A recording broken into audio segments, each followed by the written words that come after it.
Mes chers collègues, mesdames les rapporteurs, je propose que nous reprenions nos travaux. Nous allons maintenant passer à l'examen du rapport de nos deux collègues, Madame Véronique Rioton, présidente de la délégation aux droits des femmes et à l'égalité des chances entre les femmes et les hommes, et Madame Marie-Charlotte Garin, vice-présidente de notre délégation.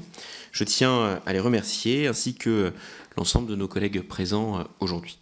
Nous sommes réunis pour débattre de la définition pénale du viol et des agressions sexuelles. C'est un rapport particulièrement attendu sur un sujet central. En effet, nous avons toutes et tous été profondément émus et marqués par le procès dit des viols de Mazan, qui nous a tendu le miroir d'une société encore imprégnée par la culture du viol, que ce soit dans nos représentations ou dans notre langage. Nous avons toutes et tous en tête les chiffres ahurissants et insupportables du nombre de victimes de ces violences sexuelles. Je ne les rappellerai pas, car mes collègues le feront, mais je rappellerai que la criminalité sexuelle est absolument massive et malheureusement ne recule pas et demeure très peu poursuivie et condamnée. Je veux ici bien sûr saluer la qualité et le sérieux de vos travaux, mesdames. Je rappelle que vous avez démarré vos auditions en décembre 2023 et je tiens tout particulièrement à vous remercier d'avoir poursuivi ces travaux dès le lendemain de l'installation de cette nouvelle législature. Vous avez rencontré un grand nombre de spécialistes du sujet, des juristes, des magistrats, des avocats, des représentants des forces de la police et de la gendarmerie, tous les syndicats professionnels concernés, les organisations féministes, mais aussi d'anciennes victimes de violences sexuelles. Dans un souci de transparence, un certain nombre de ces auditions ont été rendues publiques et ouvertes à la presse. Je souhaite également insister sur l'esprit de dialogue et de compromis qui a guidé vos conclusions et le souci constant que nous partageons toutes et tous de mieux protéger les victimes et de mieux prévenir les violences. Vous proposez d'introduire la notion de non-consentement dans la définition du viol et des agressions sexuelles, tout en conservant les 4 critères actuels. C'est une avancée positive, car le consentement était partout dans la procédure judiciaire et nulle part dans le code pénal. Surtout, vous prévoyez des garde-fous pour que l'introduction du consentement aille de pair avec une plus grande protection des victimes, notamment des personnes les plus vulnérables. Je vous laisserai expliciter quel a été votre cheminement. Et sans plus tarder, je vous laisse présenter les conclusions de votre rapport, puis nous passerons aux interventions de chacun des groupes. Chers collègues, je vous remercie. Merci, Monsieur le Président, Mesdames et Messieurs, mes chers collègues. J'ai l'honneur et la fierté, j'avoue un peu d'émotion, de vous présenter aux côtés de Marie-Charlotte Garin notre rapport sur la définition pénale du viol qui vient clore les travaux d'une mission, vous l'avez dit, Monsieur le Président, que nous avons débuté il y a plus d'1 an. J'aimerais revenir en arrière et rappeler le contexte dans lequel nous avons démarré cette mission. Nous avons démarré la mission au moment de la discussion de la proposition de directive de l'Union européenne sur la lutte contre la violence à l'égard des femmes et la violence domestique. À l'époque, nous n'avions pas de conviction arrêtée, juste la volonté d'interroger, faut-il ou non intégrer la notion du consentement dans la définition pénale du viol. Très rapidement, on s'est aperçu qu'il y avait 2 dimensions, une dimension technique et une dimension sociétale. Nous nous sommes attelés à travailler la question technique, bien évidemment. Nous n'avions pas d'avis arrêté, pour autant, très rapidement, au fil des auditions, avec les parties prenantes de la chaîne judiciaire, de la société civile, de nombreux experts, expertes, des victimes, il nous est apparu que la loi devait être modifiée. Nous sommes partis de l'expérience quotidienne, des cas concrets, des besoins exprimés par les uns et les autres. Nous avons œuvré avec beaucoup d'humilité sur ces questions-là. Nous avons évidemment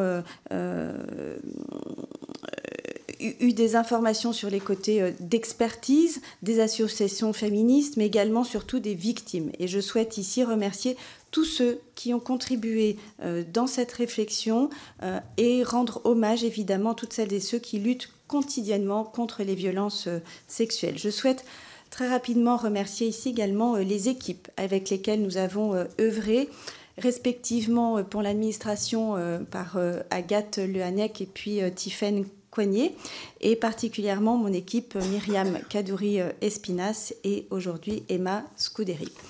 Alors pourquoi poser la question de la définition pénale du viol ? Le premier constat que nous avons partagé, c'est que des efforts ont été faits, certes. La réalité du viol, des agressions sexuelles est aujourd'hui mieux comprise, mieux reconnue par l'environnement, notamment depuis le mouvement MeToo, grâce à la parole des victimes, principalement, aux avancées de la recherche, grâce aussi à la mobilisation de la société civile, des organisations féministes. On peut dire aussi que les professionnels sont mieux formés, que les pouvoirs publics s'efforcent de mieux accompagner les victimes, même s'il reste de larges progrès à faire, notamment pour les plus vulnérables. En matière de répression pénale, la jurisprudence, elle est particulièrement riche, elle a été innovante. L'arsenal juridique s'est véritablement renforcé ces dernières années, avec une aggravation des peines, un allongement des délais de prescription. Pour autant, tous ces efforts conjugués n'ont pas eu pour effet un recul de la criminalité sexuelle ou une meilleure protection des victimes ou même un recul de la culture du viol. Le deuxième constat, c'est que la jurisprudence, bien qu'elle soit riche, elle ne parvient pas à combler le silence de la loi sur la notion du consentement qui est évoquée pourtant partout, dans les procès, dans l'éducation à la sexualité, dans les médias. Et depuis MeToo, finalement, le droit pénal échoue dans ces trois grandes fonctions, à la fois répressives, parce qu'elle ne sanctionne pas assez les agresseurs, très clairement, et leur comportement violent. Elle n'est pas non plus assez protectrice, puisqu'elle ne protège pas assez les victimes, et elle n'est pas assez expressive. En tout cas, elle n'incarne pas les valeurs de notre société. Je pense aux valeurs, évidemment, qui sont les nôtres, d'égalité et de respect. Je disais donc qu'elle ne remplit pas sa fonction répressive. Pourquoi elle ne remplit pas cette fonction ? Bien, quelques chiffres. Le nombre de victimes de violences sexuelles parmi les 18-75 ans, c'est aujourd'hui plus de 230 000 personnes. Certaines estimations vont même jusqu'à 1,5 million de victimes de violences sexuelles chaque année. Uniquement 6% d'entre elles signalent les faits aux forces de l'ordre et 3 fois sur 4, ces victimes expliquent avoir renoncé à passer la porte du commissariat parce que cela n'aurait servi à rien ou qu'elles préféraient trouver une autre solution. Celles qui s'y rendent ne déposent finalement pas plainte dans 4 cas sur 10. S'il y a des condamnations, c'est près de 80% des plaintes qui sont classées sans suite. En d'autres termes, la justice ne traite que le sommet de l'iceberg. C'est 1% des viols qui seront sanctionnés par une condamnation des auteurs aux assises. Le crime de viol est donc, dans 99% des cas, impuni. Aucun autre crime, aucun autre délit n'a d'aussi faible taux de sanction. Alors, comment c'est possible ? Évidemment, il y a des difficultés matérielles. Le viol, c'est un crime de l'intime, souvent sans témoin, et le temps joue contre les victimes quand elles osent porter plainte. Il y a aussi des freins culturels, la culture du viol qui tend à tolérer finalement ou à justifier des violences sexuelles et partout dans la société. Mais la définition légale, elle a aussi sa part de responsabilité. Eh bien pourquoi ? Parce que le viol, pour qu'il soit caractérisé, il doit répondre à 3 critères, 3 conditions. L'élément légal, qui correspond à l'infraction qui est définie par la loi et qui est assortie d'une peine qui est déterminée par le législateur. Le deuxième élément, c'est l'élément matériel, qui dans le cas du viol se caractérise par l'acte de pénétration sexuelle, qu'il s'agisse d'un coït, d'un acte bucco-génital ou tout autre acte similaire. Enfin, l'élément intentionnel ou moral, c'est-à-dire l'intention consciente de l'auteur à commettre cet acte en exploitant, tel que c'est décrit aujourd'hui, une contrainte, une menace ou une surprise, et la reconnaissance de l'impact de ces conditions imposées ou exploitées sur la victime. Et c'est principalement l'un des écueils que nous avons aujourd'hui. Dans la définition actuelle du viol, si le juge se borne à caractériser un viol ou une agression sexuelle sans arriver à démontrer l'usage de la violence, contrainte, menace ou la surprise et l'intentionnalité, il prive ainsi sa décision de base légale. Donc, il n'y a pas de condamnation. Il en résulte que, contrairement aux violences conjugales, punies avec davantage de sévérité depuis 2017, les violences sexuelles font l'objet d'un nombre croissant de classements sans suite.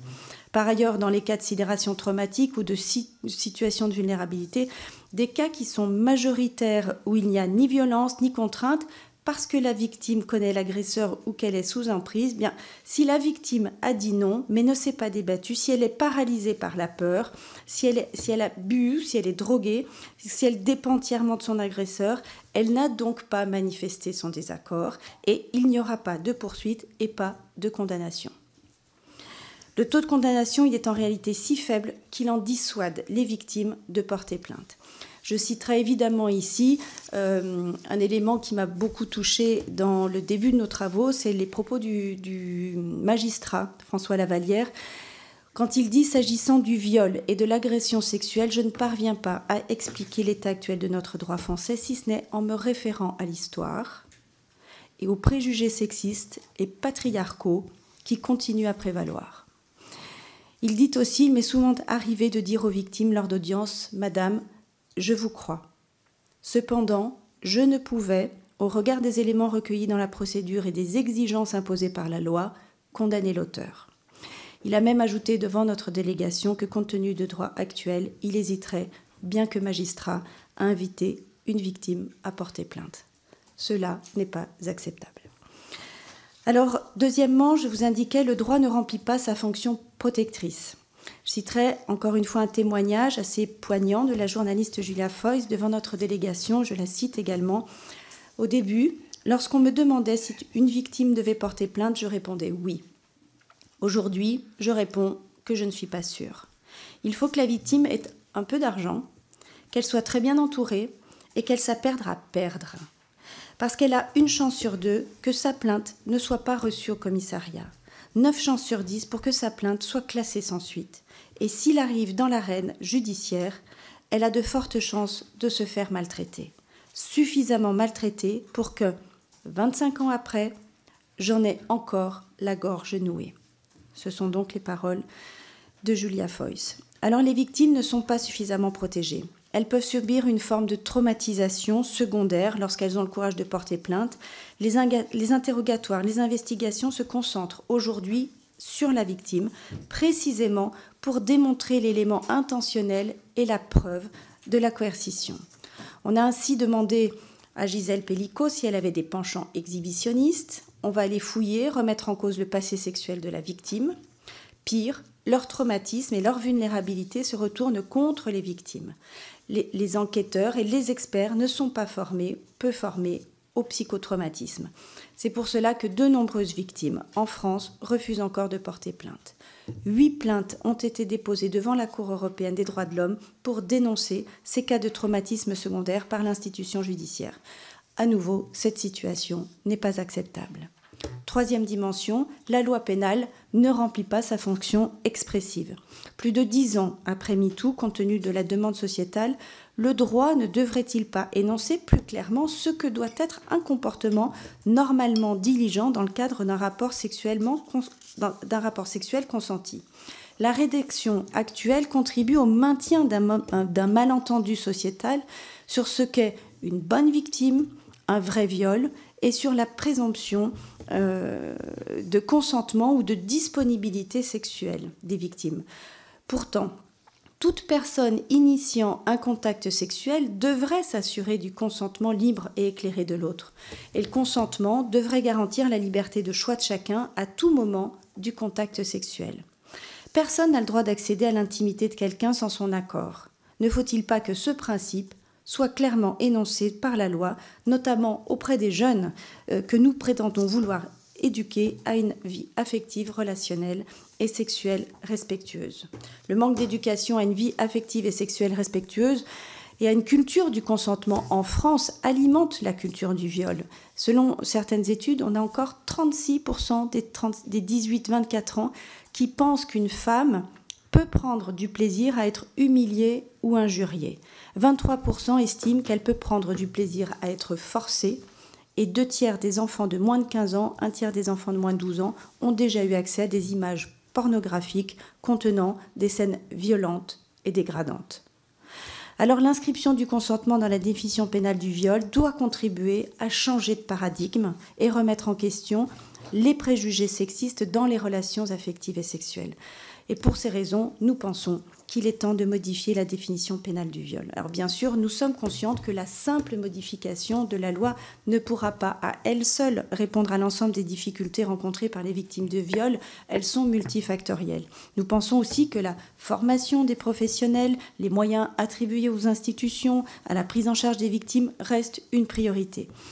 Mais la modification du dispositif textuel constitue une première réponse à ces questions et sera une avancée dans la possibilité d'aboutir à des poursuites pénales en matière d'agression sexuelle et dans l'effort de pédagogie et d'éducation que nous devons faire collectivement. Il est de notre responsabilité collective d'être à la hauteur du courage des victimes. C'est pour cela que nous affirmons que cette réforme est importante. Je laisse la parole à Marie-Charlotte Garin. Merci Madame la Présidente, Monsieur le Vice-président, Mesdames, Messieurs, chers collègues. Moi aussi, c'est avec une certaine émotion qu'on vient vous présenter vos travaux après plus d'un an de travail acharné, précis et qui s'est voulu le plus possible respectueux des sensibilités de chacun et chacune. Ça a été dit par Véronique Réauton, le mouvement MeToo, il a mis en lumière l'ampleur du phénomène des violences sexuelles et encore plus récemment, on a pu le constater avec le procès des agresseurs de Gisèle Pelicot. Il a montré qu'il n'y a aucun domaine de la société qui est épargné. Les victimes parlent, elles ont la détermination de témoigner, de porter plainte, d'endurer des procès rendus publics, d'endurer les critiques de la presse, le harcèlement en ligne et parfois même les plaintes pour diffamation. Aujourd'hui, 10 ans après MeToo, on peut pourtant se demander, sont-elles réellement entendues ? Jamais les pouvoirs publics, et en particulier la justice, n'ont été autant interpellés sur les défaillances de notre réponse aux violences sexuelles. L'enfer du dépôt de plainte, les risques de revictimisation en cours de procès, l'ampleur des classements sans suite, l'absence d'accompagnement des victimes et l'indigence de la prévention. Le chantier est immense et je sais parler, je crois, ici dans une salle de personnes convaincues sur la nécessité de s'y atteler. Pourtant, aucune réforme législative n'est encore venue répondre à cette demande sociétale. Alors évidemment, on l'a dit, et on va le redire plusieurs fois parce que c'est nécessaire, il y a la question des moyens qui y sont consacrés, de la prévention des violences par l'éducation, du soutien aux associations, et nous pensons aussi qu'il faut entièrement revoir la place et l'accompagnement des victimes de violences sexuelles dans notre système judiciaire. Mais puisque c'était l'objet de nos travaux, venons-en aux faits. Nous sommes convaincus qu'il est nécessaire de réformer la définition pénale du viol et que c'est une première étape dans un changement de paradigme pour passer de la culture du viol à la culture du consentement. Véronique Réauton a rappelé en quoi le droit pénal échoue à remplir son rôle et en quoi cet échec interroge la définition actuelle du viol, mais j'ajouterais que ce sont également nos engagements internationaux qui nous y invitent. La France est engagée dans une diplomatie féministe et ambitieuse, qui est perçue comme telle par ses partenaires extérieurs sur la scène internationale. Et je crois qu'aujourd'hui, il est temps que nous nous posions la question de l'alignement entre notre droit interne et nos engagements internationaux. C'est crucial, c'est une question de cohérence et d'exemplarité. Le Grevio, c'est l'instance qui est chargée du contrôle de l'application de la Convention d'Istanbul. La Convention d'Istanbul, c'est le texte international qui est le plus protecteur en termes de droits des femmes. Et la France en est signataire. Donc le Grevio, cette instance qui contrôle comment ce texte est appliqué dans les pays qui l'ont signé, il a souligné dès 2019 qu'en France, la définition juridique des infractions sexuelles n'est pas fondée de manière explicite sur le consentement libre et non équivoque de la victime. Et le Grevio, il considère qu'en s'alignant sur la définition de la Convention d'Istanbul, eh bien la France, elle pallierait aux insuffisances qui ressortent de cette évaluation qui a été menée. Donc c'est-à-dire d'un côté une forte insécurité juridique, et ça a vraiment été constaté par les auditions que nous avons pu mener. Il y a une forte insécurité juridique qui est générée par des interprétations qui sont fluctuantes des 4 critères existants dans la loi, qui sont la violence, la contrainte, la menace et la surprise aujourd'hui. Et d'un autre côté, il y a une incapacité des 10 éléments probatoires à englober en fait les situations qui sont la réalité de beaucoup de victimes aujourd'hui dans ce pays qui ne rentrent pas dans ces 4 critères, notamment lorsqu'elles sont en état de sidération. On en a déjà parlé, c'est très présent dans le rapport et on continuera d'en parler puisque c'est un cas qui est vraiment pas suffisamment appréhendé par la loi aujourd'hui. Aujourd'hui, il faut savoir qu'il y a quand même 15 pays européens sur 27 qui ont opté sur une définition du viol par l'absence de consentement.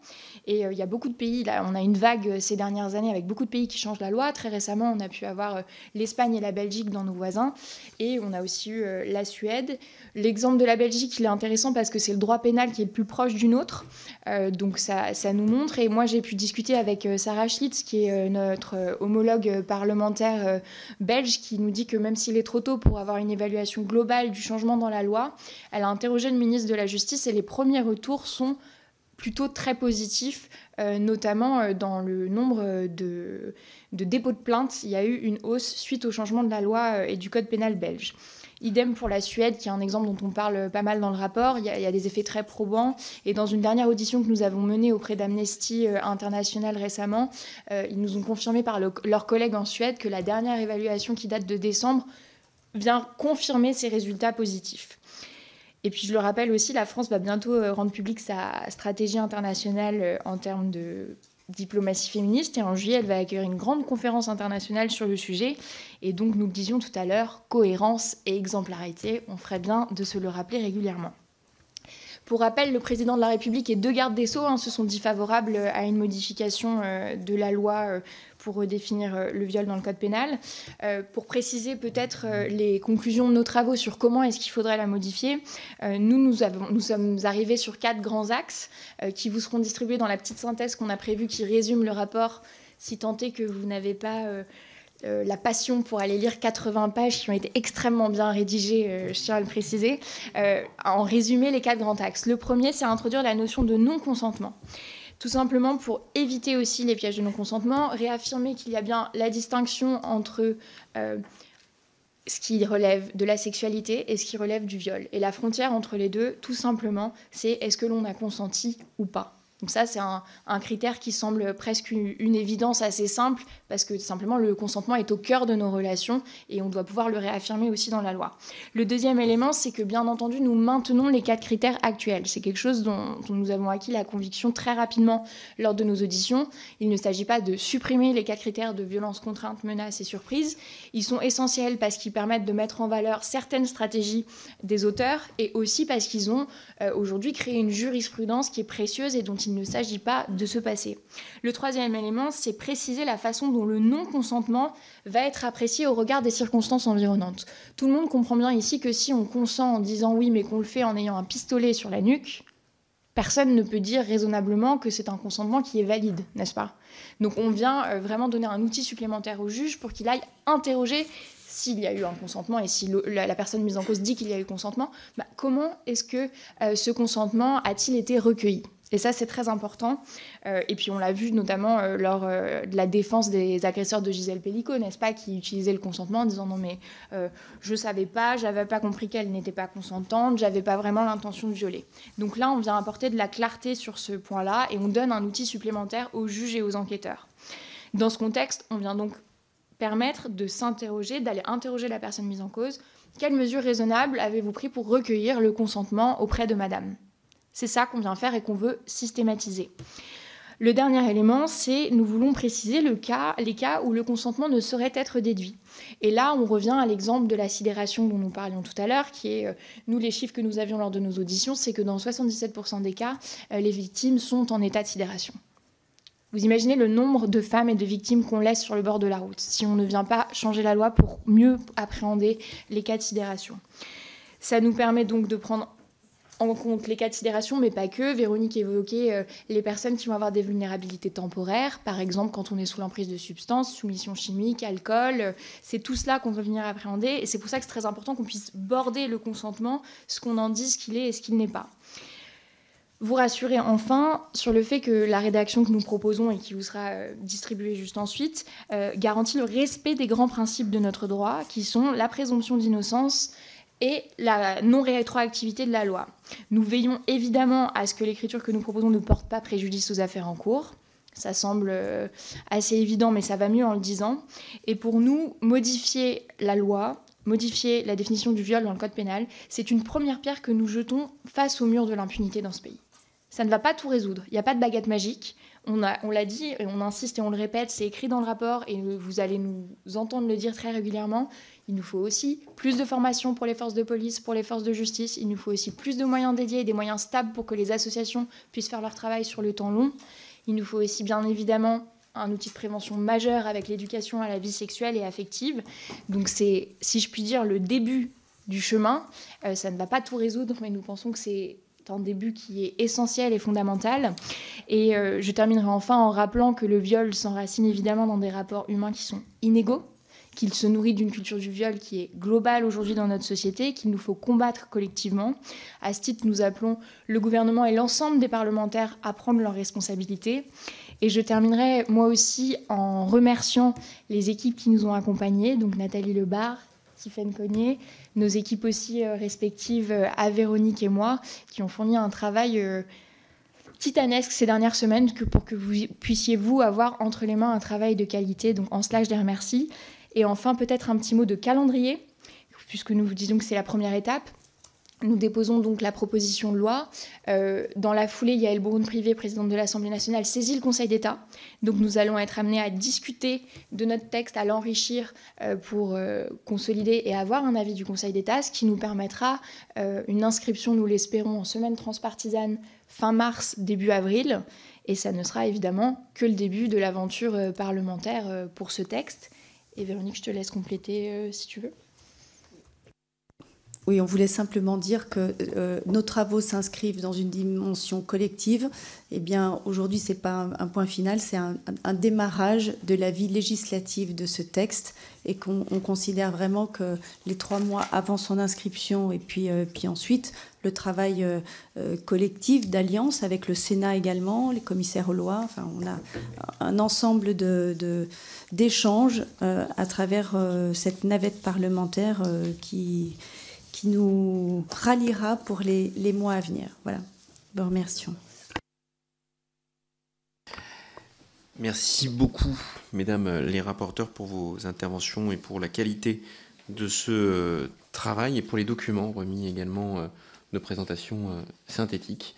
Et ne pas hésiter, qui seront remis après, et ne pas hésiter à utiliser tous les outils qui sont transmis, bien entendu, dedans. Chers collègues, je vais maintenant passer la parole à chacune et chacun des oratrices et orateurs de groupe, en commençant par Monsieur Thierry Frappé pour le groupe Rassemblement National, pour une durée de 2 minutes. C'est bien ça, Madame la Présidente ? 2 minutes, je serai... Merci, Monsieur le Vice-président, Mesdames les rapporteurs, mes chers collègues. Tout d'abord, je remercie le travail fourni par Mesdames les rapporteurs, qui est un travail, elles l'ont dit elles-mêmes, titanesque, mais je pense effectivement que tout à fait. Le projet de rapport d'information que nous étudions compte mettre en place la notion de consentement dans la définition légale du viol. Ceci soulève des enjeux centraux, majeurs, tant d'un point de vue juridique que pratique. Actuellement, le viol est défini par un acte de pénétration sexuelle commis avec violence, contrainte, menace ou surprise. Substituer à cette définition le défaut de consentement donné volontairement modifie profondément les bases du droit pénal en déplaçant l'attention des actes de l'agresseur vers la victime. Si l'objectif est de mieux protéger les victimes et de reconnaître que l'absence d'opposition ne vaut pas consentement, cette réforme pose cependant un défi probatoire considérable. Comment démontrer a posteriori qu'un consentement n'a pas été donné de manière libre et éclairée? Faudra-t-il systématiquement des preuves explicites comme des enregistrements ou des déclarations formelles?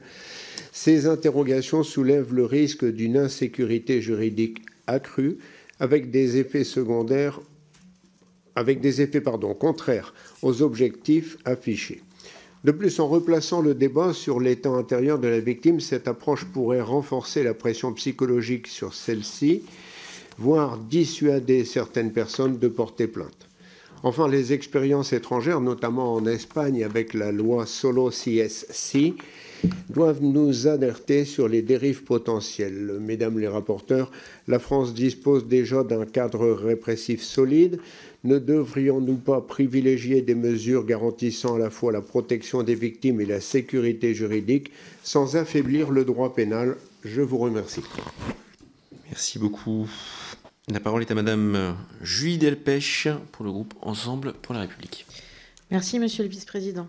Mesdames les rapporteurs, au nom du groupe Ensemble pour la République, je voudrais d'abord vous remercier pour la qualité de vos travaux qui met en évidence le caractère cruellement silencieux de notre droit positif sur la notion pourtant fondamentale du consentement. Chaque année, des milliers de victimes de violences sexuelles voient leurs plaintes classées sans suite, vous l'avez rappelé. Non pas par manque de courage, mais parce que notre législation exige encore la preuve de violence, de menaces, de contraintes ou de surprise. Cette exigence méconnaît des réalités pourtant bien documentées, comme l'état de la sidération qui touche 70% des victimes et conduit à des classements abusifs, laissant les agresseurs dans une impunité insupportable. Intégrer le consentement dans la loi permettrait donc de corriger cette injustice en affirmant que tout acte sexuel doit être fondé sur un accord libre et éclairé. Ce changement structurant, conforme à nos engagements internationaux, recentrerait les enquêtes sur les responsabilités des mises en cause, plutôt que de décortiquer le comportement des victimes trop souvent stigmatisées. Pourtant, force est de constater que ce débat reste entaché d'hypocrisie qu'il faut dénoncer. Certains invoquent la présomption d'innocence pour s'opposer à la réforme, dissimulant ainsi la volonté de préserver un statu quo favorable aux agresseurs. Or, inscrire le consentement dans la loi ne remet pas en cause cette présomption. Il appartiendra toujours à l'accusation de prouver l'absence de consentement. D'autres agitent le spectre d'une prétendue complexité, alors que l'absence actuelle de définition légale produit une justice inégale. Refuser cette réforme, c'est accepter que des milliers de victimes continuent à subir le double traumatisme de l'agression et d'un parcours judiciaire injuste et sans véritable issue. Enfin, ceux qui brandissent le risque d'instrumentalisation passent sous silence une réalité accablante. 73% de classements sans suite, seulement 1206 condamnations en 2022 et une impunité qui perdure. Ce n'est pas la réforme qui doit nous inquiéter, mais l'inaction qui perpétue l'injustice. Inscrire le consentement au cœur de notre droit est indispensable pour garantir une justice plus juste et respectueuse des victimes. C'est pourquoi notre groupe soutiendra l'adoption de ce rapport. Je vous remercie. Merci beaucoup, chers collègues. Madame Sarah Legrain, pour le groupe La France Insoumise, pour une durée de 2 minutes. Merci, Monsieur le Président. Mesdames les rapporteurs, ainsi que toute l'administration de la délégation aux droits des femmes, je vous remercie pour ces travaux, pour ce rapport. Vous vous doutez bien que nous le voterons, puisque voilà, je partage l'état des lieux que vous dressez, les conclusions sur la pertinence d'introduire le consentement dans la loi sans retirer les 4 critères et aussi en définissant ce consentement comme spécifique, éclairé, apprécié à la lumière des circonstances environnantes. J'insiste sur le fait que cette démarche d'inscrire le consentement ne saurait se substituer à une prise en charge globale, la question des moyens sur lesquels nous sommes beaucoup interpellés. Donc votre rapport, il confirme très largement les conclusions que j'avais moi-même en novembre dernier. D'ailleurs, c'est pas très étonnant puisque ce sont les mêmes personnes et un panel très très large que vous avez auditionné et que j'avais auditionné à l'époque. Donc j'aurai l'occasion, si la proposition de loi est portée, de rentrer dans le détail de tout de toute la pertinence de cette proposition-là. Moi, j'aurais des questions à vous poser, puisque en novembre dernier, lorsque vous aviez l'occasion de faire adopter ma proposition de loi, vous aviez refusé de la voter, et je n'ai rien trouvé dans ce rapport qui le justifie. Et je sais qu'à l'époque, vous aviez, du coup, sans donner d'argument de fond, employé deux arguments, donc des questions que je vais vous retourner, la question du transpartisan et la question du calendrier. Sur la question du transpartisan, est-ce que vous avez chacune pu avoir l'ensemble du soutien de le soutien de tout votre groupe pour cette proposition de loi? Est-ce que vous avez aussi le soutien de toute la majorité gouvernementale, dont une partie avait vraiment s'était opposée frontalement au texte similaire que j'avais déposé il y a quelques mois? Est-ce que ce sera ouvert à signature? Moi, je serais prête à le signer, à moins que transpartisan ait signifié en réalité tout sauf LFI à l'époque. Enfin, côté temporalité, en fin novembre, il était urgent d'attendre. Moi, je suis très contente de voir que finalement, mi-janvier, on a quelque chose. Maintenant, on a le Conseil d'État. Est-ce que vous craignez pas que ça nous fasse qu'il y ait beaucoup de temps et qu'il y ait un détricotage? Et enfin, en termes de temporalité, entre-temps, on a le gouvernement qui est tombé, comme c'était tout à fait prévisible, et à la place d'un garde des Sceaux qui s'était dit franchement favorable, on a Gérald Darmanin. Alors j'ai vu, Madame Rioton, votre tweet. Félicitations, cher Gérald Darmanin, je sais pouvoir compter sur toi pour l'introduction du consentement à la définition pénale du viol. Voilà, ma question c'est, est-ce que c'était ironique ou est-ce que vous avez des éléments pour penser que Gérald Darmanin, qui ne s'est pas particulièrement illustré en matière de consentement, soutiendra cette initiative? C'est là-dessus que j'aimerais vous entendre. La parole, merci chers collègues, la parole est à Madame Marie-Noëlle Battistel pour le groupe socialiste et apparenté. Merci beaucoup, Monsieur le Président, Mesdames les rapporteurs, chers collègues. Notre délégation se réunit aujourd'hui pour la présentation d'un rapport très attendu et qui aura mobilisé de nombreux acteurs, juristes, mouvements féministes, acteurs du secteur médico-social. Et je veux ici, au nom des délégués socialistes, saluer le travail méticuleux et de grande ampleur des deux co-rapporteurs sur un sujet pour lequel nous connaissons tous ici leur engagement commun. Si nous reconnaissons la valeur de ce rapport comme un outil précieux venant enrichir notre réflexion collective, la modification de la définition juridique du viol ne saurait à elle seule apporter une réponse suffisante au problème sociétal majeur que constituent les violences sexuelles et à résoudre plus globalement les inégalités systémique entre les femmes et les hommes. C'est pourquoi nous souhaitons, au sein de notre groupe, une loi cadre de protection intégrale contre les violences sexuelles soutenue par des moyens budgétaires massifs à la hauteur de l'ambition que nous portons. Effectivement, il ne peut y avoir de liberté de consentir lorsqu'une personne est prise dans un rapport de pouvoir, par définition inégalitaire. Ces inégalités peuvent, dans un schéma pervers d'emprise et de dépendance, vous l'avez dit, pousser une femme à consentir à un acte sexuel qu'elle ne désire pourtant pas.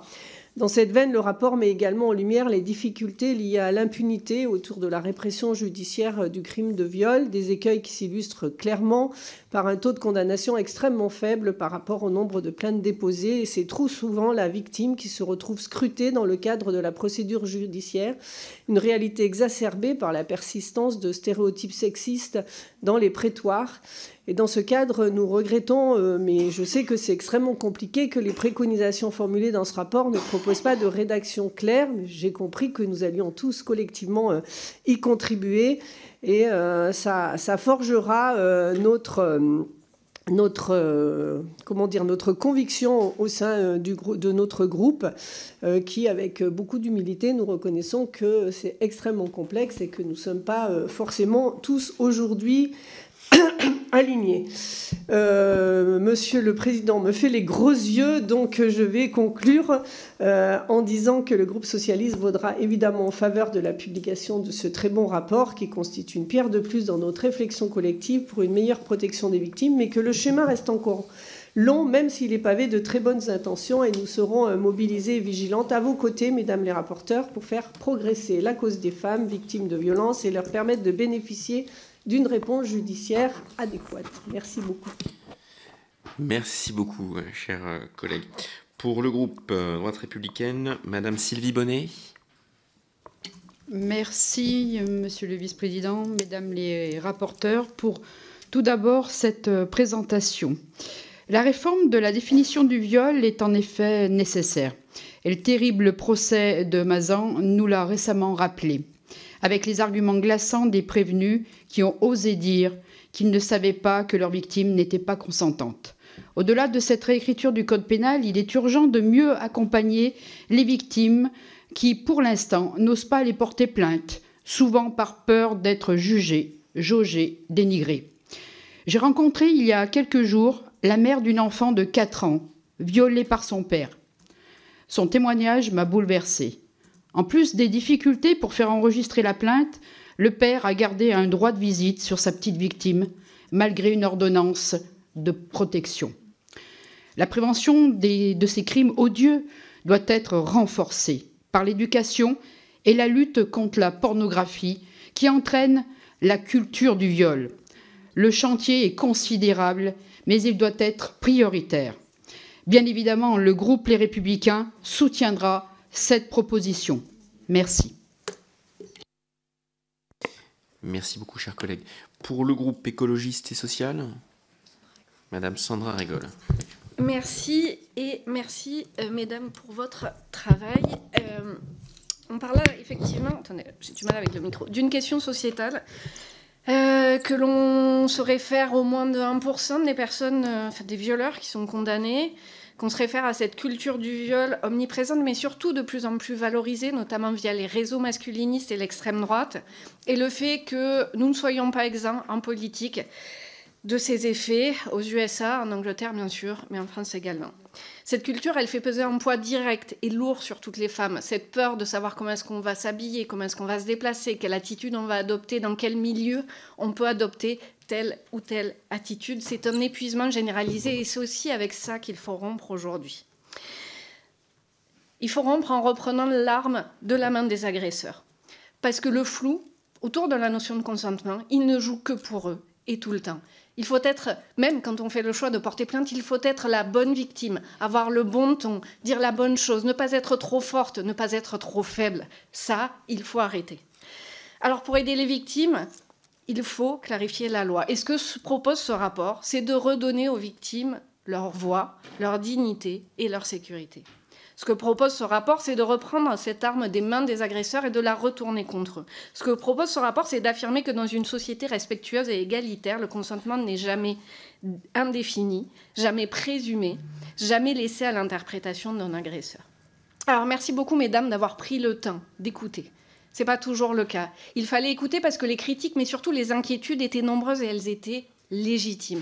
Et c'est la raison pour laquelle aujourd'hui vous nous proposez non pas de définir la notion de consentement parce que justement elle est floue, mais bien de définir ce qui n'est pas consentir. Et c'est là que l'évolution est grande et c'est pour ça qu'il fallait du temps et qu'il fallait écouter. Merci à vous et à vos équipes d'avoir parvenu à ça. Il est donc temps pour nous de dire clairement que le respect mutuel est une évidence et que notre droit doit protéger ce principe fondamental. Je dirais juste, et pour conclure, Monsieur le Président, que bien évidemment cette définition ne suffit pas et qu'il faudra accompagner tout cela non seulement de moyens, mais d'un volet éducatif pour sortir de la culture du viol et enfin rentrer dans celle du consentement. Ce sera l'étape 2. Merci beaucoup. Merci beaucoup, chers collègues. Alors j'avais Madame Delphine Lingemann pour le groupe Les Démocrates, mais que je ne vois pas, donc je vais passer la parole à Madame Anne-Cécile Violent pour le groupe Horizon. Merci beaucoup, Monsieur le Président. Tout d'abord, au nom du groupe Horizon et apparentés, je tiens vraiment à vous remercier, Mesdames les rapporteurs, pour non seulement la qualité du travail, mais effectivement la nécessité absolue d'avoir pris à bras-le-corps cette thématique. On vous l'avait dit, il y a un consensus sur la nécessité absolue d'intégrer cette définition dans la notion de consentement dans la définition pénale du viol. J'ai bien entendu que c'était une première brique. Donc tout d'abord, je voulais revenir sur effectivement parfois les difficultés peut-être de définir ce consentement ou de parvenir, je pense notamment aux relations conjugales. Et ça appelle aussi la question de justement dans la continuité de ce que disait ma collègue, la question de l'éducation, la question de la destruction des stéréotypes d'aujourd'hui.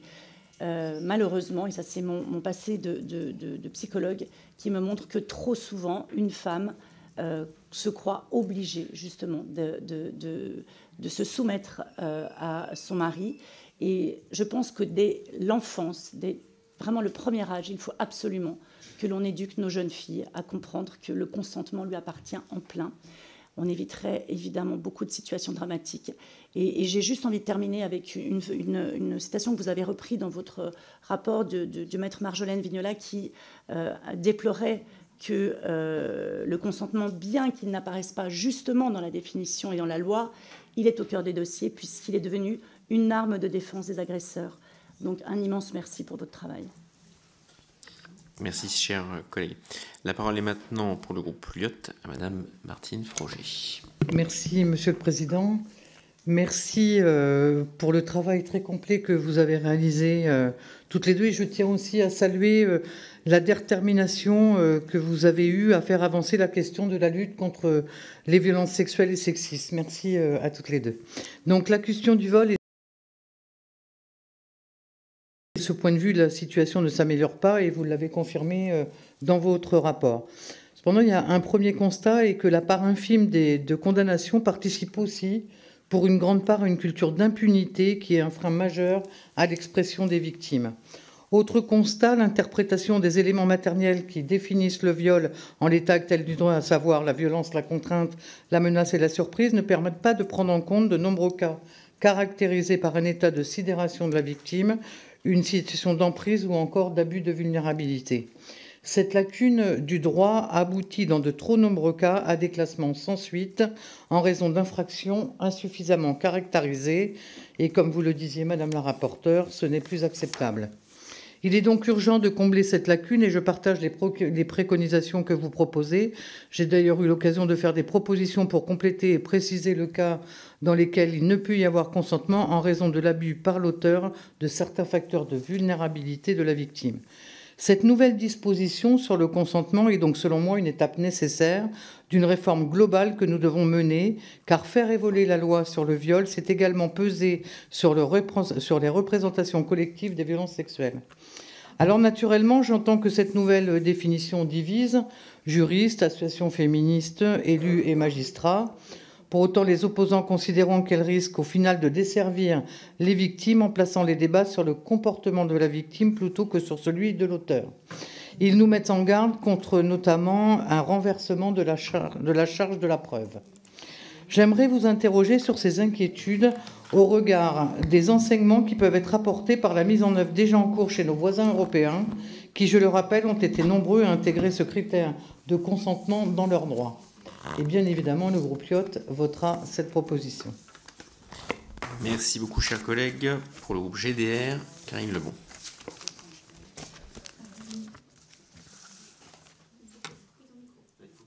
Pardon. Merci, Monsieur le Président. Mesdames les rapporteurs, je tiens à vous remercier pour ce travail conséquent et nécessaire.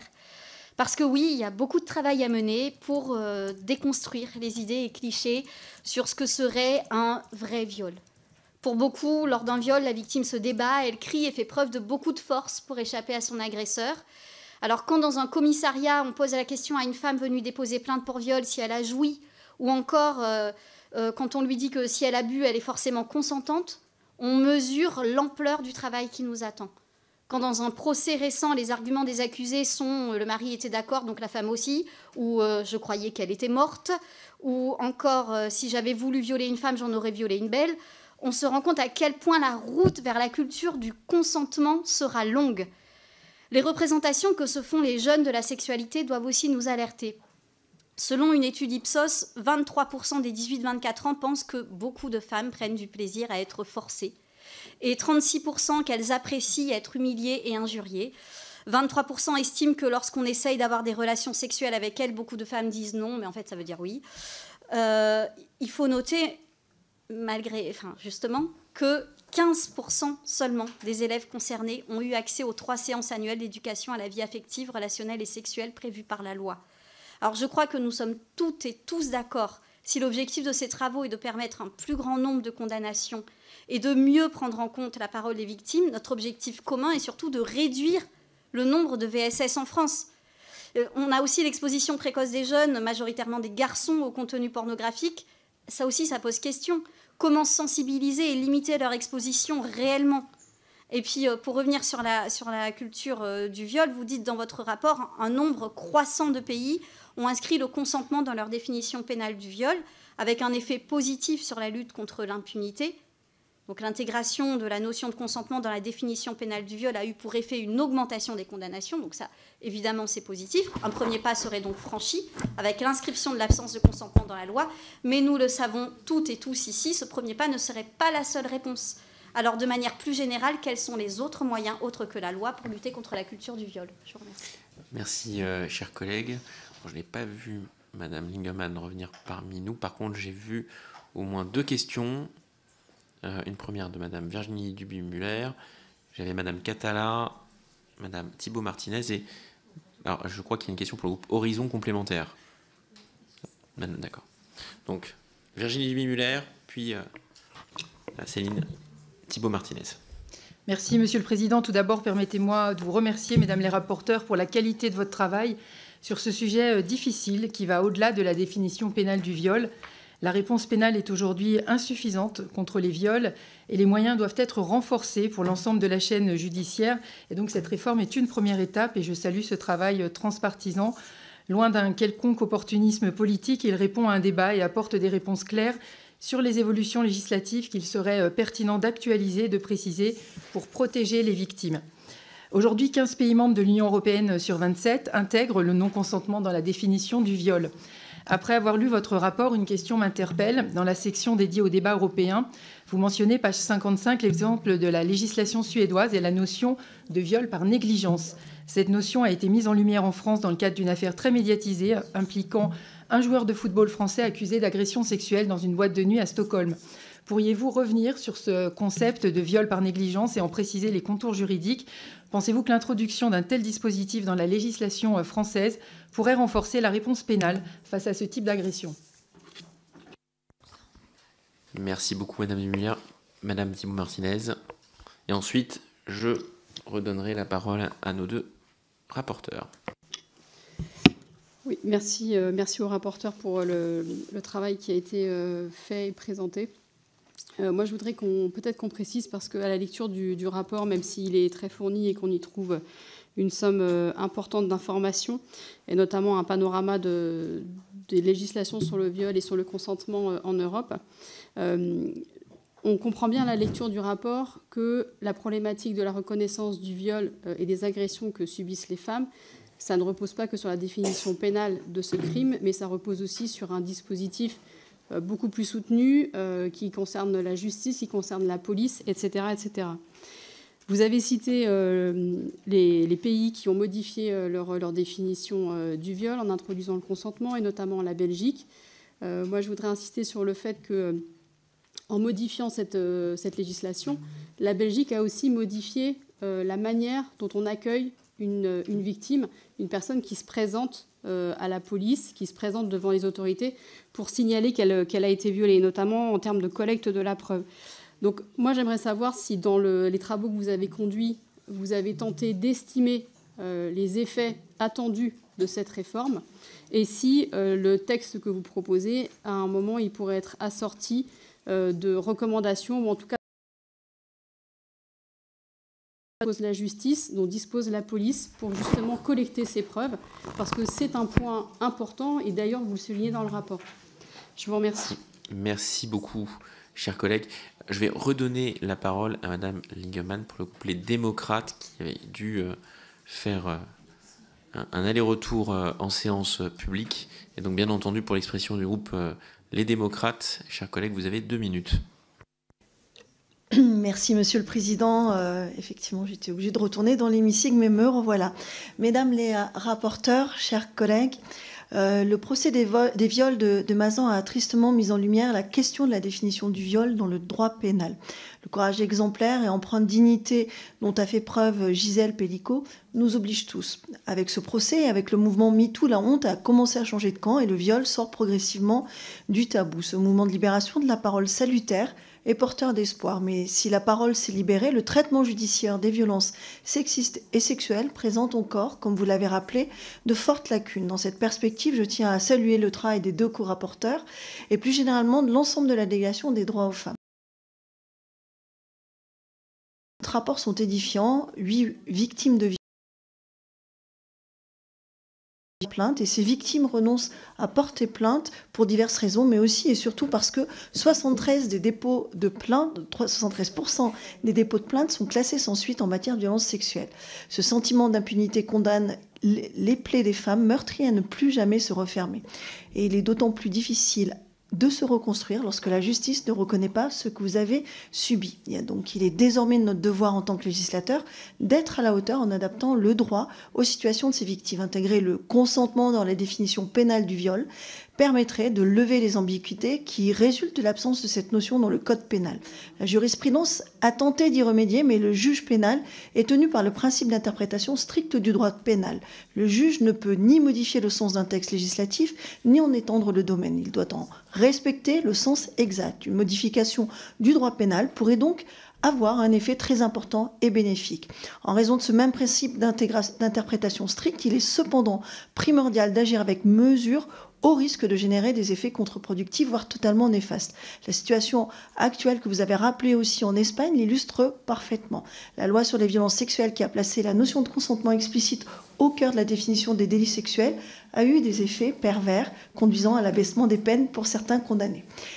La proposition, donc il faudra peser dans le détail les caractéristiques précises de chaque terme, si intégration dans le code pénal il y a, et la proposition de loi transpartisane en sera l'occasion, et je me réjouis de travailler un point d'atterrissage avec les membres de notre délégation. Je vous remercie. Merci, chers collègues. Il y aura une dernière question de Madame Gabrielle Catala. Merci Monsieur le Président. Veuillez m'excuser, j'étais aussi en séance puisqu'il y avait un vote sur Mayotte. Donc je m'excuse si je pose la même question qu'auraient déjà posé certaines collègues. Je note qu'on s'attaque toujours au code pénal parce que c'est facile, c'est une loi à 0 €, mais que lorsqu'il s'agit de voter le budget qui permet concrètement de lutter contre les VSS, il n'y a plus grand monde puisque là, on nous propose un texte intéressant et que je salue puisque mon groupe avait quasiment déposé le même lors de notre niche parlementaire, mais je regrette que certaines personnes qui vont être des soutiens du texte et des co-signataires ont voté contre l'ensemble des amendements que nous avions proposés, soit au sein de mon groupe, soit avec le reste du NFP, pour que la justice soit dotée de davantage de moyens, la police également, et que la loi de 2001 sur l'éducation à la vie relationnelle, affective et sexuelle soit réellement appliquée, puisque seulement 15% des élèves y ont droit dans notre pays, selon ce que le CESE a souligné. Là, au moment où nous discutons, on a toujours un budget où il y a 250 millions d'euros en moins pour la justice, puisque c'est toujours le budget de M. Barnier qui est discuté au Sénat. Il y avait 500 millions en moins à la base par rapport à la loi de programmation qui avait été votée. Là, on en est à 250 millions. Et donc j'aimerais que l'ensemble des députés qui s'accordent sur ce texte-là s'accordent également sur la lutte pour que ce budget de la justice soit moins austéritaire qu'il n'est à l'instant où nous parlons. S'agissant de mes questions, je souhaitais juste vous demander pourquoi il est mentionné notamment avant les 4 critères qui existent déjà dans le droit pénal actuel. J'aimerais savoir qu'est-ce qui a conduit à cette rédaction et quels sont les professionnels en particulier, s'il est possible de les mentionner, que vous avez auditionnés, qui ont validé la rédaction actuelle. Nous, par exemple, on avait eu Catherine Le Marguerès qui avait validé la rédaction de ma collègue Sarah Legrain. Donc j'aimerais savoir qui a exactement, quels ont été les experts sur cette rédaction-là. Merci beaucoup. Mesdames les rapporteurs. Merci infiniment, chers collègues.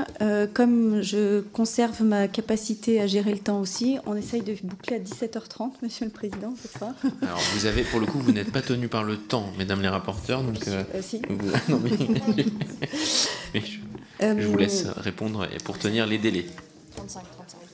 Pour résumer, à la fois des éléments qui convergent. Nous vous remercions de votre soutien à ce travail. En tout cas, on est assez sensible à ces éléments-là. Vous dire que les questions que vous posez sur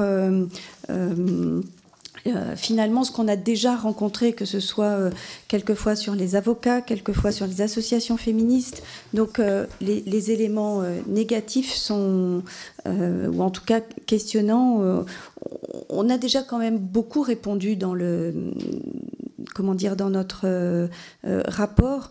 La première des choses peut-être, c'est vraiment rappeler, je crois que ça a été dans le premier mois, on ne substitue rien du tout. On conserve le droit tel qu'il est. Donc les 4 éléments coercitifs, violence, contrainte, menace et surprise, on garde ces éléments-là et on vient compléter le droit pénal. La façon dont on a voulu écrire les choses ensuite ou préconiser dans notre proposition de loi, c'est vraiment d'écrire de façon courte et précise pour une écriture efficace. Donc on conserve les éléments. Évidemment qu'on est toujours sur un système accusatoire, donc on donne des éléments au parquet de mieux réaliser les enquêtes et il ne s'agit en rien de changer ce principe. Donc tous les sujets qui vont dire qu'il y a une inversion de la charge de la preuve, c'est mort dans l'œuf, quoi. C'est faux. Donc du coup, il faut peut-être arrêter ce genre d'apport parce que notre système, on reste dans le droit français. On change le code pénal, mais c'est le procureur, le parquet qui vont continuer de faire leur enquête et de vérifier effectivement les éléments. L'enquête sur la victime, c'est le cas aujourd'hui. Donc, non, la façon dont on va écrire ne va pas plus porter sur la victime. Au contraire, on donne les outils au procureur de venir questionner l'auteur, et notamment dans cette notion de faisceau d'indices, quand on indique qu'on va vouloir intégrer les conditions environnantes, c'est vraiment s'attacher au faisceau d'indices de l'auteur sur la façon dont il s'est assuré du consentement. Et donc, pas d'inversion et une enquête qui est orientée sur l'auteur. Sur la question du gouvernement, on disait évidemment que aujourd'hui, on dépose une proposition de loi, démarre le travail et la navette, et on a un gouvernement qui est favorable à l'introduction, mais comme tous ici, la question c'est comment va-t-on l'écrire? Donc on va démarrer le travail. Le sujet du Conseil d'État va nous permettre de solidifier cette écriture. Le travail parlementaire va se faire. Chacun des deux chambres, à la fois la nôtre et celle du Sénat, va contribuer à cette écriture. Et donc le travail avec le gouvernement se fera aussi dans ce temps-là. Ok. Oui, je donne la parole à Marie-Charlotte. Je vais répondre à certains éléments, même si M. Néfrappé n'est pas là, parce que vous risquez de les entendre, ces arguments, dans le débat public. Mais du coup, est-ce qu'on va devoir signer un contrat pour avoir un rapport sexuel? En fait, non. Et c'est important de le dire très sérieusement, parce que le consentement, au quotidien, on le mobilise. Si je veux emprunter le stylo de Véronique, je vais lui demander. Ou peut-être je vais lui faire un signe pour dire est-ce que je peux t'emprunter ton stylo? Et en fait, c'est aussi simple que ça. Et ça devrait être une évidence de se dire qu'on mobilise le consentement dans chacune de nos interactions. Et il ne s'agit pas de signer de contrat. Et quand bien même contrat il y aurait de signer, ça n'empêche pas qu'il y ait un viol ou une agression sexuelle. Il faut l'avoir en tête, c'est extrêmement important. C'est déjà le cas aujourd'hui. Et la manière dont nous proposons d'écrire la modification ne viendra pas changer ça. La signature d'un contrat ne viendrait pas protéger les agresseurs, c'est important de le redire, et on est vraiment sur la base, sur des questions de respect mutuel. J'aimerais peut-être répondre aux questions de Sarah Legrain sur, et d'ailleurs c'est pas que vous qui l'avez mentionné, mais sur la question de la prise en charge globale, on est tous et toutes d'accord qu'il y a des efforts à faire, il y a déjà eu des progressions ces derniers mois, ces dernières années. Il y a évidemment besoin d'une réforme plus globale de comment est-ce qu'on accueille les victimes, comment est-ce qu'on les prend en charge et comment est-ce qu'on adapte les protocoles aussi tout au long de la procédure judiciaire pour arrêter les processus de revictimisation, c'est-à-dire que vous avez été une fois victime de viol et en fait après vous êtes victime de la procédure judiciaire tellement vous êtes maltraité et tellement ça se passe horriblement mal. Et moi je pense qu'il y a fort à parier que la France soit à nouveau condamnée devant la CEDH pour les cas de victimisation. La CEDH fera son œuvre, mais en tout cas, je ne serais pas étonnée que ça arrive à nouveau. Là, on est sur un travail transpartisan qui devait se terminer. La question du soutien des autres groupes, en fait, nous ouvrons aujourd'hui un nouveau chapitre de la discussion, puisque dès lors, nous étions plutôt sur une question de principe. Aujourd'hui, on atterrit sur une question d'écriture. Donc, dans la synthèse qui vous a été remise, vous avez une proposition d'écriture qui est la nôtre que nous déposons aujourd'hui. Et c'est sur la base de cette discussion-là que nous allons pouvoir avancer, échanger les arguments et améliorer le droit. Et l'avantage de saisir le Conseil d'État, c'est... je ne pense pas que le texte sera détricoté tout simplement parce que l'intention du législateur est claire.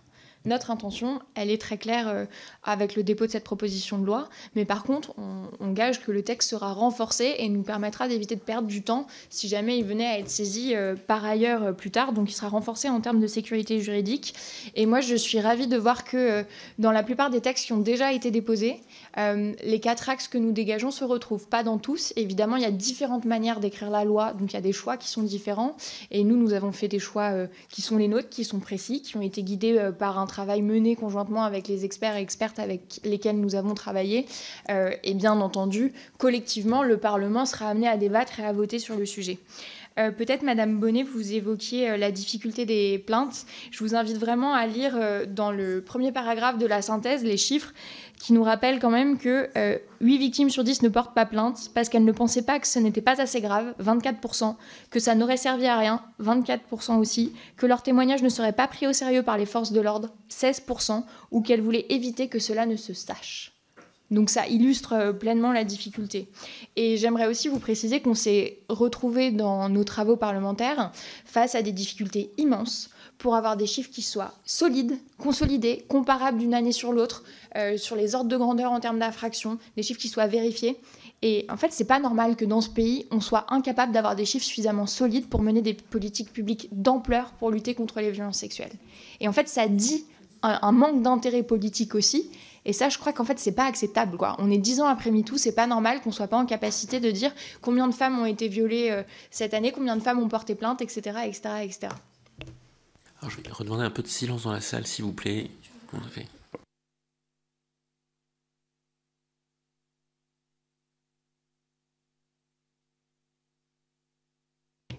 peut-être du coup pour poursuivre, Madame Violent est partie, mais elle évoquait la question de l'éducation et la question du viol conjugal, et je trouve que c'est un exemple qui est parlant parce que dans la société, il y a 50 ans, le viol conjugal, c'était pas un crime.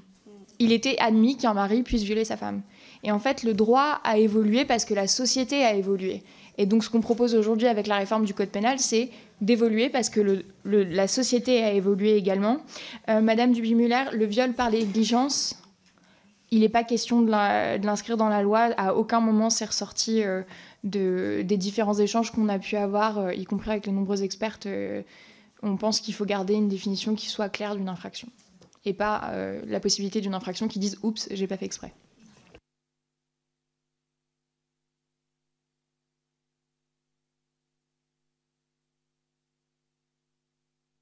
Moi, peut-être dire sur la question des moyens, vous avez souvent indiqué que c'était, enfin, en tout cas, que c'est une étape et que évidemment, ça s'inscrit dans une dynamique plus large. Madame Catala, vous avez interpellé notre collectif à nous engager. Je voudrais rappeler en tant que présidente de la délégation que lors du rapport de notre rapporteur sur le PLF, nous avons posé des amendements et demandé très clairement une augmentation des moyens. Donc je pense que l'intégralité de notre délégation est mobilisée sur ces questions-là.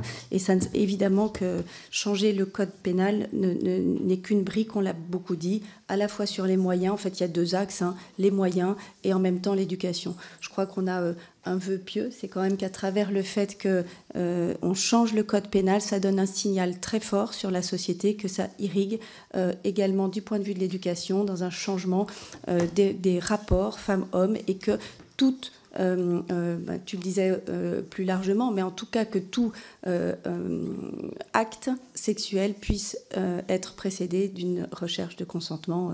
Voilà ce à quoi on s'attache et ça s'inscrit dans un ensemble. Et du coup, peut-être pour terminer, Madame Thibault-Martinez, effectivement, on se rend bien compte que dans tout ce qu'on voit de ce qui se fait de mieux dans les autres pays, à chaque fois, les recommandations qui nous sont faites par les pays autour de nous, c'est pas de dire il faut juste changer la loi. On revient à ce qu'on a déjà dit en filigrane de toutes les interventions. Il faut changer la loi, mieux accueillir les victimes, mettre des moyens. Donc ça, on est absolument d'accord et complètement aligné là-dessus. Et je crois qu'on est aussi aligné sur le fait de soutenir tous et toutes, et d'ailleurs on l'a inscrit dans notre rapport, les propositions des associations qui ne réinventent pas l'eau chaude, mais qui ont des mesures très précises pour améliorer cela. Et on invite très sincèrement le gouvernement aussi à s'en saisir. Peut-être pour les effets attendus de la loi, ils sont à différents niveaux. Le premier, et c'est celui qui nous a été, qui est le plus attendu, en tout cas de la part de certains des juges que nous avons auditionnés, c'est concrètement leur donner un outil supplémentaire pour pouvoir caractériser plus d'infractions et poursuivre plus. Ça ne veut pas dire qu'on peut assurer à 100% qu'il y aura plus de condamnations en fin de route, mais si déjà il pourrait y avoir plus de poursuites, et donc on ne se retrouve pas avec 73% des plaintes classées sans suite, je crois que collectivement on y aura gagné, et ça permettra au droit de continuer de s'améliorer par la suite. Donc ça, c'est le premier effet très concret. Le deuxième, c'est celui de l'éducation. Bien entendu, c'est un débat de société. Là, on commence le débat, on sait qu'il va se prolonger, qu'il a déjà aussi été porté au moment du procès des affaires des agresseurs de Gisèle Pelicot, donc ça va se poursuivre. Et enfin, c'est nous mettre en conformité avec le droit international. Et on en revient, c'est une question de cohérence et d'exemplarité. Et je crois qu'on sera... Je ne crois pas que déjà on soit toujours les mieux placés pour donner des leçons, mais au moins si nous le faisons, faisons-le en étant à la bonne place. Pas d'autres...